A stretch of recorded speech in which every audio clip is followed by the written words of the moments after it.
আসবে কি আসবে না, আসবে কি আসবে না ইস্ট বেঙ্গলের একটা বিষয় নিয়ে আলোচনা করব। ইভান বলে যে ছেলেটা নিয়ে আলোচনা করব।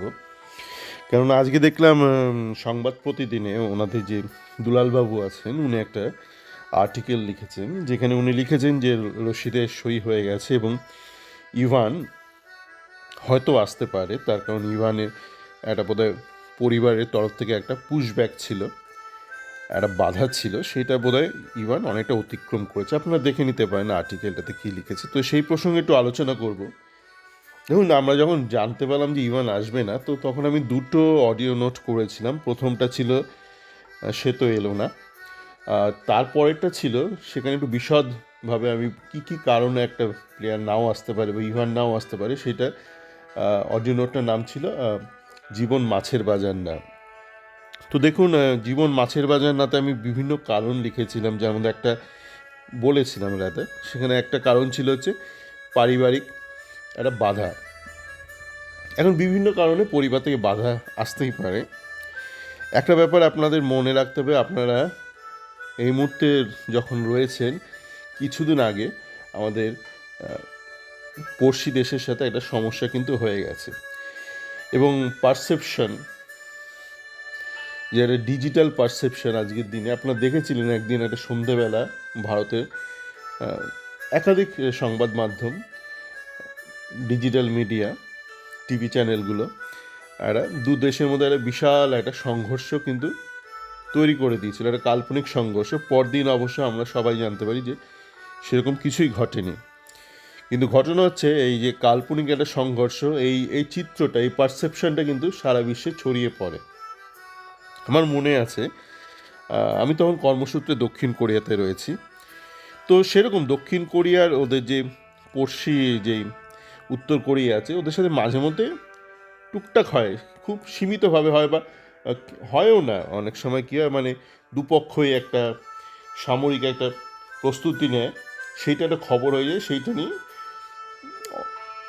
অনেক কিছু হয়ে যায়। অত বিশদে বলছি না, আজকাল আবার অনেক কিছুই বিশদে বলা যায় না। তো তখন সেই সাময়িক সামরিক প্রস্তুতি নিয়ে কিন্তু অনেক গাল গল্প শুরু হয়ে যায় গোটা বিশ্ব জুড়ে। তো আমার কাছে একাধিক ফোন এসেছিলো, কী রে তোদের ওখানে তো লেগে গেছে, যেমন না সেরকম কিছুই হয়নি। তো আমরা গত বছর এরকম একটা দেখেছিলাম, আমাদের পড়শি একটা ফুটবল ক্লাব, তারা একটা ম্যাচ খেলতে গেল না, এফসি ম্যাচ খেলতে গেল না, কি নাকি যেই দেশে খেলতে যাওয়ার কথা সেখানে নাকি একটা যুদ্ধ লেগে গেছে। কিন্তু আমরা জানি যে সেই দেশের সাথে যাদের ঝামেলা টুকটাক ওইগুলো লেগেই থাকে, এবং সেগুলো একদম মানে একটা সেই দেশের বাইরে একটা জায়গায় হয়, কিন্তু যে একটা পারসেপশন না, ওখানে কিন্তু লেগে গেছে, ওই দেশে যুদ্ধ লেগে গেছে, সেই জন্য তারা গেল না। এবার আপনি ভাবুন, আপনার যে পারসেপশনটা রয়েছে, আপনি তো মানুষ, দুটো হাত দুটো পা, তিওয়ান এবং তার পরিবারের যে কেউ হতে পারে, বাবা মা বউ ছেলে মেয়ে, আমি জানি না ওর পরিবার কীরকম, পরিবারের স্ট্রাকচার কীরকম। তো তাদেরও কিন্তু আপনার মতনই পারসেপশন, মানে মানুষের যে কল্পনা শক্তি বা মানুষের মধ্যে যে লজিকের অবস্থান বা লজিকের অনুপস্থিতি, এটা কিন্তু চামড়ার ওপর নির্ভর করে না। জাত ধর্ম নির্বিশেষে সকলের মধ্যেই হয় জ্ঞান থাকে বা অজ্ঞতা থাকে। তো আপনি যেমন একটা ওই ভেবে নিচ্ছেন ওই দেশে কিছু একটা হচ্ছে, ওই কোরিয়াতে হচ্ছে, কি ওই ইরানে পারস্য দেশে হচ্ছে, তেমনই ইভানের পরিবারে সে তার বউ হোক বা কেউ, তার মনে এইসব ধারণা আসতেই পারে, ও ওখানে বোধহয় হচ্ছে, বোধহয় ও ওখানে হচ্ছে। তো সেই পারসেপশান, আপনি যতই সব উল্টোপাল্টা কাল্পনিক একটা চিত্র আঁকবেন আপনার নিজের, তত কিন্তু আখেরে আপনারই ক্ষতিটা হবে। আপনাকে তখন দলে দলে লোক পাঠাতে হবে আবার সেই ভুল পারসেপশনটাকে মুছে দেওয়ার জন্য, আবার নতুন করে একটা পরিষ্কার পরিচ্ছন্ন একটা পারসেপশন তৈরি করার জন্য। তো জানি না, মানে এইটাই কারণ কি না। এইটা তো একটা একটা খুব সাময়িক একটা ফ্যাক্টর। আরও একটা ফ্যাক্টর কিন্তু আপনাদের ভাবতে হবে, যেটা কিন্তু খুব একটা সাময়িক নয়, যা আমরা দেখতে পারি ডিজিটাল মাধ্যমে। এবং যারা ভারতের বাইরে উপস্থিত ভারতীয়রা আছে তারা যেমন দেখতে পায়, একই সাথে কিন্তু যারা বিদেশিরা রয়েছে যারা, তারাও কিন্তু একই জিনিস দেখতে পায়, মানে যারা কোনোভাবে ভারতের সাথে যুক্ত নয় তারাও কিন্তু একই জিনিস দেখে, সোশ্যাল মিডিয়াতে দেখে বিভিন্ন কারণে, ধর্মের ভিত্তিতে, জাতির বিরুদ্ধে যেসব সমস্যাগুলো টুকটাক লেগে থাকে এবং যেইটা নিয়ে অনেকে খুব গর্ব গর্বের সাথে অনেক কিছু সোশ্যাল মিডিয়া অনেক কিছু লেখালেখি করে, সেগুলো কিন্তু বিদেশেও পৌঁছে যায়। তো সেই পারসেপশনটা, যেটা কিন্তু খুব একটা সাময়িক পারসেপশন নয়, সেইটাও কিন্তু ইউএনের পরিবারের কাছেও পৌঁছাবে, আপনার আমার কাছে, যারা বিদেশে অবস্থিত ইস্টবেঙ্গল ফ্যান আছে, ভারতীয় ফ্যান, তাদের কাছে যেমন পৌঁছাচ্ছে, বিদেশিদের কাছে কিন্তু একই জিনিস পৌঁছাচ্ছে। তো সেখানেও কিন্তু পারসেপশনটাকে ঠিক করার একটা প্রয়োজন থাকে। অন্তত কলকাতার ক্ষেত্রে একটা খুব সুবিধা হচ্ছে, কলকাতা কিন্তু ভারতের অন্যান্য রাজ্যের মতন নয় বা অন্যান্য শহরের মতন নয়। কলকাতা খুব ধারে কাছে মুম্বাই হবে। মুম্বাইতে আমি থাকিনি যদিও কর্মসূত্রে, কিন্তু মুম্বাইতে আমি গিয়েছি কয়েকবার ভ্রমণ ভ্রমণ মানে ভ্রমণার্থী হিসেবে গিয়েছি। আর তাছাড়া আমি ভারতের বেশ কিছু বড় শহরে কিন্তু থেকেছি, কর্মসূত্রে থেকেছি, বেশ কিছুদিন থেকেছি।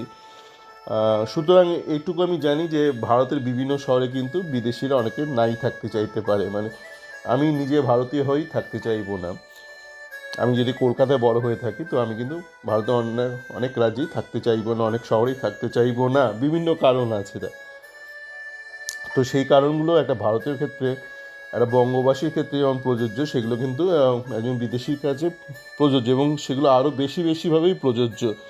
তো সেক্ষেত্রে একটা কলকাতার একটা অ্যাডভান্টেজ হচ্ছে, কলকাতা কিন্তু একটা কসমোপলিটন একটা শহর এবং বেশ প্রাচীন একটা শহর, যার একটা বড় অংশ এই মুহূর্তে কিন্তু যথেষ্ট আধুনিক। এটা আপনাকে মানতে হবে, আপনার যাই রাজনৈতিক মতাদর্শ থাকুক না কেন, এটা একটা ঘটনা যে কলকাতা প্রাচীন শহর হলেও তার একটা নতুন একটা রূপ রয়েছে, যে নিউ টাউন রয়েছে, মেগা সিটি রয়েছে, সল্ট লেক রয়েছে, সেটা কিন্তু বেশ আধুনিক একটা শহর। তো সেইটাকে আপনি যেমন খুব সুন্দরভাবে একজন বিদেশির কাছে তুলে ধরতে পারেন, তার সাথে সাথে কলকাতার যে একটা সামাজিক একটা চরিত্র আছে, যেখানে সবার মধ্যে একটা সমন্বয় আছে, সাম্য রয়েছে, একটা সব জাতপাত ধর্ম নির্বিশেষে সবাই একসাথে থাকতে পারে, সেটা একটা বড় ব্যাপার। একসাথে যে সবাই থাকতে পারে সেটা কিন্তু একটা বড় ব্যাপার। আপনাকে এটা জানতে হবে যে ইভান বলে যে ছেলেটাও কিন্তু সার্বিয়া থেকে আসছে, যেটা মূলত মুসলিম প্রধান দেশ, মূলত মুসলিম। আমি ইভানের ধর্মটা জানি না, কিন্তু সার্বিয়া কিন্তু মূলত মুসলিম প্রধান দেশ।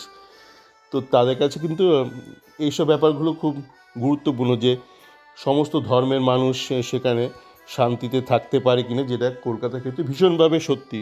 ভারতের অন্যান্য শহরের ক্ষেত্রে সত্যি কিনা আমি জানি না, মানে সেগুলো নিয়ে আলাদা বিচার করা যেতে পারে, কিন্তু কলকাতার ক্ষেত্রে কিন্তু ভীষণভাবে ব্যাপারটা সত্যি। সো এই ব্যাপারগুলো কিন্তু কাজে দেয়। টাকা তো আছেই, অর্থ তো আছে, কিন্তু অর্থ থাকলেই যে সবাই সব জায়গায় যাবে তা নয়। আপনি নিজেই ভাবুন, আপনি আফ্রিকার অনেক দেশ আছে যেখানে মানে জীবন মরণ আপনার হাতের মুঠোয়, মানে কখন কী হবে আপনি জানেন না, আপনাকে টাকা দিলেও আপনি যাবেন না হয়তো।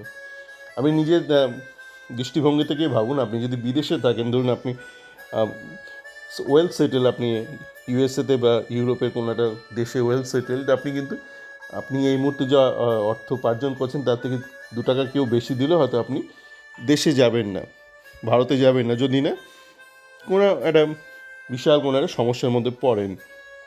তো এই ব্যাপারটা কিন্তু আপনার ক্ষেত্রে যেমন প্রযোজ্য, তেমনই আরও একজন ব্যক্তি যে ধরুন এই মুহূর্তে কলকাতায় রয়েছে, তাকে যদি ধরুন বাংলাদেশ থেকে কেউ একটা ভালো অফার দিল, কিন্তু তার মধ্যে একটা যে একটা ভয় রয়েছে এই মুহূর্তে, পারসেপশন রয়েছে বাংলাদেশ সম্পর্কে, বা ধরুন আফ্রিকার অনেক দেশ আছে যেখানে কিন্তু রাজনৈতিক অস্থিরতার চূড়ান্ত পর্যায়ে রয়েছে, সেখান থেকে যদি কেউ খুব ভালো অফার দেয় এই মুহূর্তে, সেটা যে অর্থ রোজগার করছে তার থেকে অনেকটা বেশি দিলেও সে তো যেতে রাজি হবে না। সুতরাং অর্থই একটা ফ্যাক্টর, কিন্তু অর্থ সব কিছু নয়, ওই জীবনটা কিন্তু মাছের বাজারও নয়।